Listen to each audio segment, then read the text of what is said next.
আমি সুমন্ত গায়েন, তোমরা দেখছো WB home tutor channel.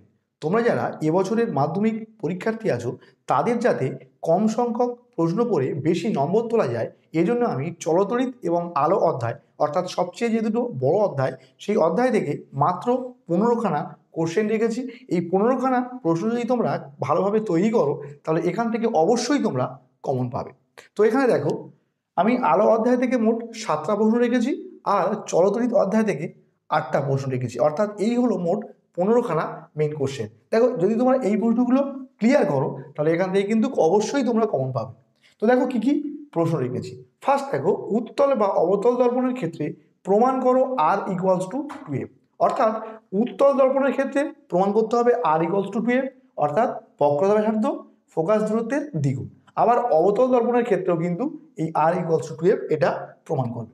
Next প্রশ্ন রেখেছি কি, প্রিজমের ক্ষেত্রে প্রমাণ করো চ্যুতিকোণ delta equals to I1 plus I2 minus A. অর্থাৎ এইটা কিন্তু এবছরের জন্য বিরাট ইম্পর্টেন্ট। তো এই দুটোকে আমি স্টার মার্কস মেরেছি।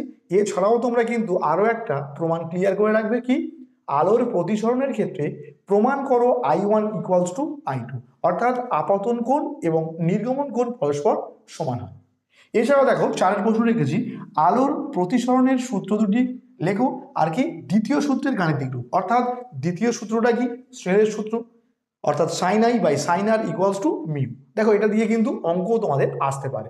এছাড়া 5-এ রেখেছি দেখো, আলফা, বিটা, গামা এবং এক্স রশ্মি এদের ব্যবহার, লেন্সের আলোক কেন্দ্র কাকে বলে, উত্তল লেন্সকে অভিসারী লেন্স কেন বলে, আর অবতল লেন্সকে অপসারী লেন্স কেন বলে।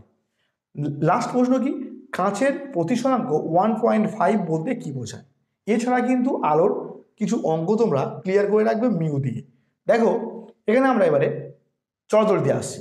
তো ফার্স্ট প্রশ্ন লিখেছি দেখো, জুলের সূত্র, ফ্যারাডের সূত্র, লেঞ্জের সূত্র, ওহমের সূত্র, 4টে সূত্র এখানে লিখেছি। এর মধ্যে জুলের সূত্র কিন্তু এবছরের জন্য বিরাট ইম্পর্টেন্ট। এছাড়াও তোমরা ওহমের সূত্রটাকে স্টার মেরে রাখতে পারো। সেকেন্ড প্রশ্ন কি লিখেছি, ওহমের সূত্র থেকে রোধের সংজ্ঞা এবছরের জন্য মোস্ট ইম্পর্টেন্ট। এছাড়া বিওটি এর অঙ্ক একটা পাবেই পাবে। এছাড়াও শ্রেণী ও সমান্তরাল সমবায়ের তুল্য রোধ নির্ণয়, এখান থেকে কিন্তু একটা অঙ্ক থাকবে। সূত্র দুটো আমি লিখে দিয়েছি। শ্রেণী সমবায়ের ক্ষেত্রে তুল্য রোধ কি, R1 plus R2 plus R3 এইভাবে করতে হয়। আর সমান্তরালের ক্ষেত্রে কি, 1/RP equals to 1/R1 plus 1/R2 plus 1/R3। সূত্র দুটো আমি তোমাদের ক্লিয়ার করলাম।